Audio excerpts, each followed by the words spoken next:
उत्तराखंड राज्य के हरिद्वार ज़िले में कुंभ मेला 2021 अपनी चरम सीमा पर पहुंच चुका है।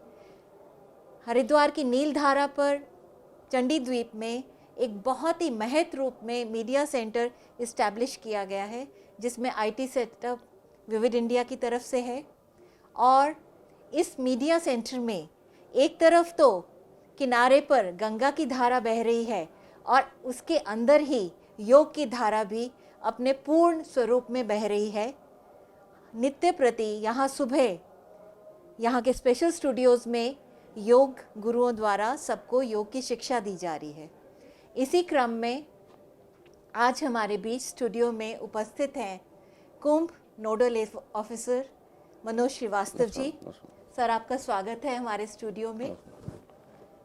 सर, आपका योग के प्रति बहुत रुझान है और आपने बहुत सारी पुस्तकें भी योग पर लिखी हैं। पतंजलि योग सूत्र में आता है कि योग की परिभाषा जो सिंपल वर्ड्स में दी गई है, योगश चित्त वृत्ति निरोधा। तो सर, चित्त की वृत्तियों को रोकना तो संभव नहीं है आम मानव के लिए।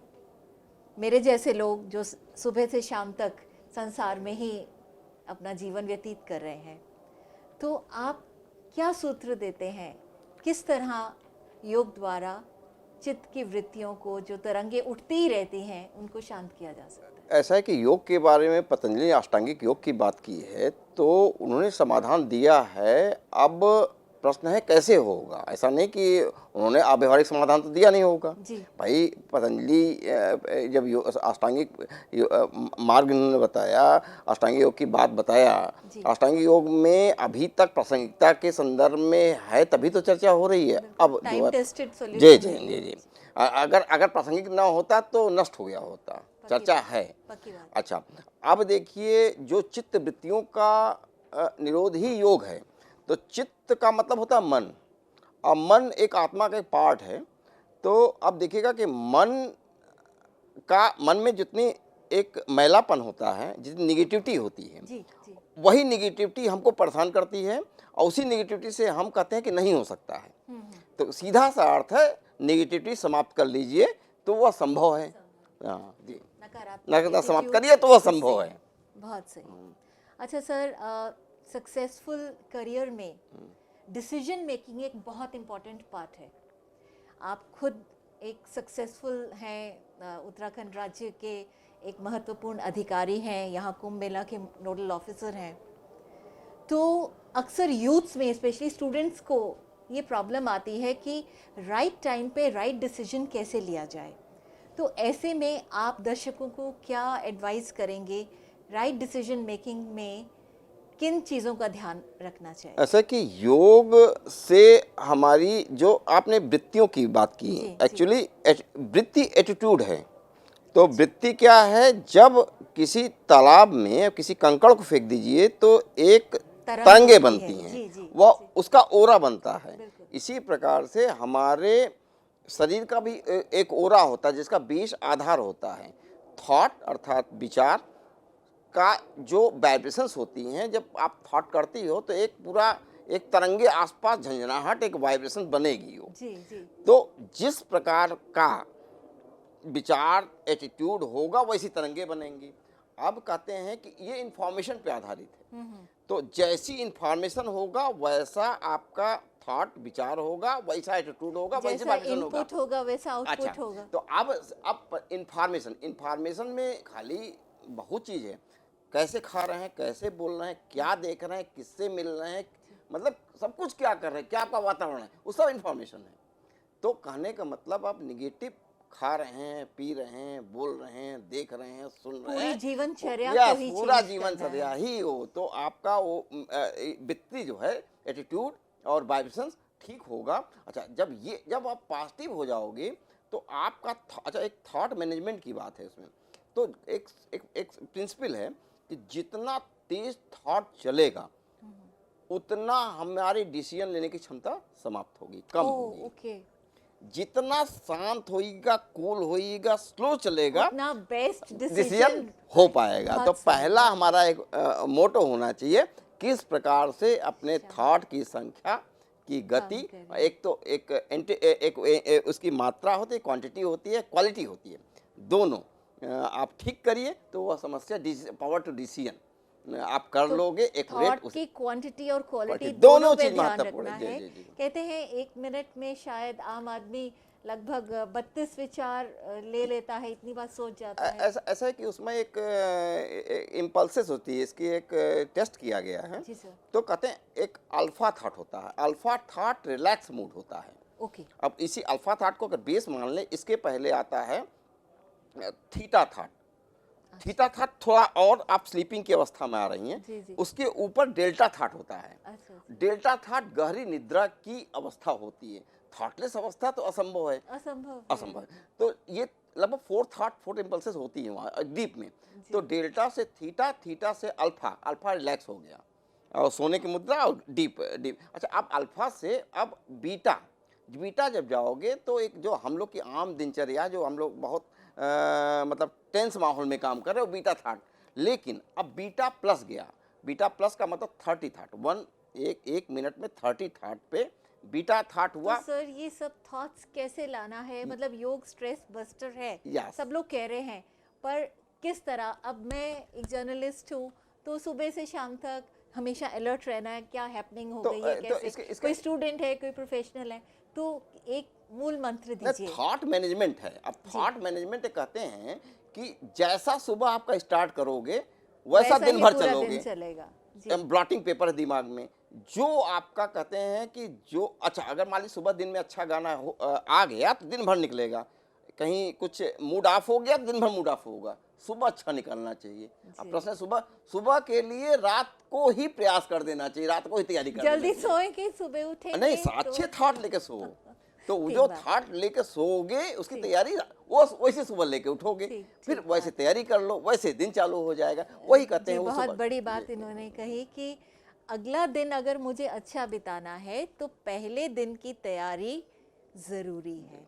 ऐसा नहीं कि कल मुझे अगर इंटरव्यू के लिए जाना है तो मैं रात को टेंस रहूं, है ना सर? अगर रात में टेंस्ड है तो अगला दिन अच्छा नहीं जाएगा। तो सर आपकी लाइफ के कुछ अविस्मरणीय पल जिसमें आपको लगा कि आपने जो पाना था वो पा लिया। ये जो पाना मैं शब्द कह रही हूँ, ये भौतिक उपलब्धियों की बात नहीं कर रही, वो तो प्रभु की कृपा से आपके पास है ही। आप एक अच्छी पोजीशन पे हैं और सबको गाइड करते हैं इसके लिए, यूथ्स को स्पेशली अपनी बुक्स के माध्यम से।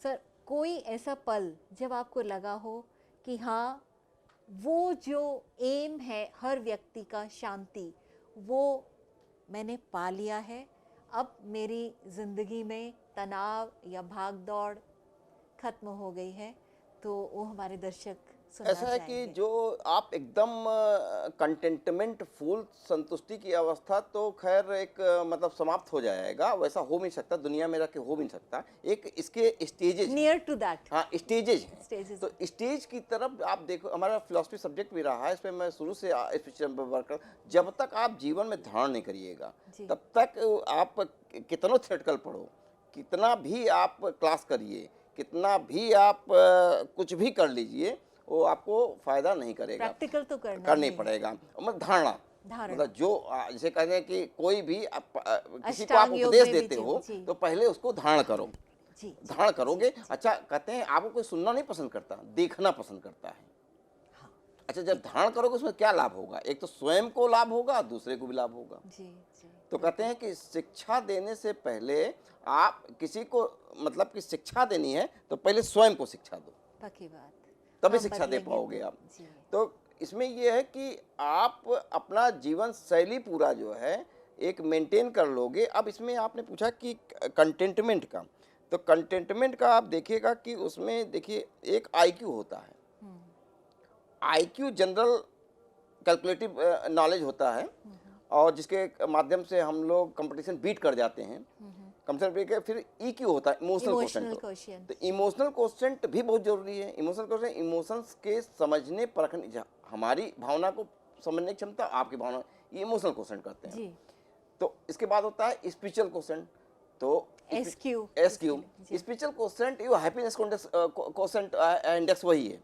तो वो कंटेंटमेंट देता है। अब उदाहरण आपका के तो लिए सबसे हाई होगा कंटेंट सर, हैप्पीनेस हाँ, हैप्पीनेस कुल मिला के हैप्पीनेस इंडेक्स हमको सही लाना है, मतलब लाना मूल है। हमारा टारगेट हैप्पीनेस इंडेक्स होना चाहिए जी एक। जी अच्छा, अब जो है आप IQ से अच्छा जाप पा सकती हैं, जी। EQ से EQ अच्छा नहीं होगा, जाप से बाहर कर सकती हैं, इसलिए जाके झगड़ा कर लीजिएगा, मारपीट कर लीजिएगा ठीक बात। बाहर। EQ से मतलब इमोशंस नहीं समझोगे, आप इमोशंस भी समझ लीजिए, भावना, फिर भी असंतुष्टि बनी रहती है। तो वह असंतुष्टि कहाँ? SQ spiritual quotient.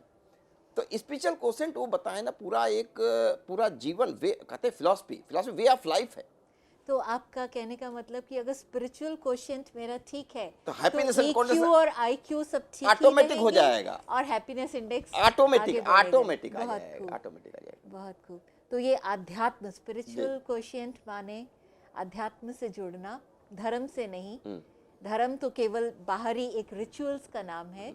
तो श्रीवास्तव साहब का कहना है कि अगर हम वास्तव में जीवन को एक शांतपूर्ण धारा में बहता देखना चाहते हैं तो हमें स्पिरिचुअल क्वोशिएंट इसमें एक अध्यात्म धर्म की बात है, क्लियर कर देते जी हैं सर, साहब।